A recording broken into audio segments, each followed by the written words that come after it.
عیدگاہ حسینی اسی لیے ہے کہ لوگ یہاں آئیں، تباہ آزمائی کریں۔ امام اول حضرت امام علی علیہ السلام کا فرمان ہے کہ کلام کرو تاکہ تم پہچانے جاؤ۔ تو لہذا جب تک ہم بولیں گے نہیں تو ہمارا تعارف کیسے ہوگا؟ تو قابل مبارکباد ہیں ایسے لوگ کہ جو سٹیج پہ آ کے کم سے کم کوشش تو کرتے ہیں، اور ہماری قوم کا ہر ذرہ محتاب ہے، ہر بچہ ذاکر ہے، ہر بچہ خطیب ہے، ہر بزرگ خطیب ہے۔ تو میں گزارش کر رہا ہوں جناب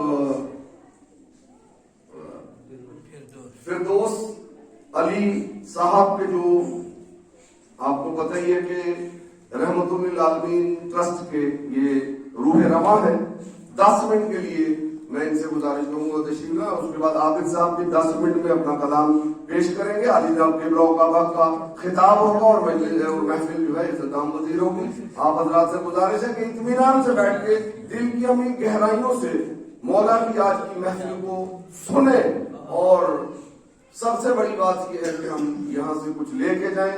تو یہ باقر العلوم کی محفل ہے۔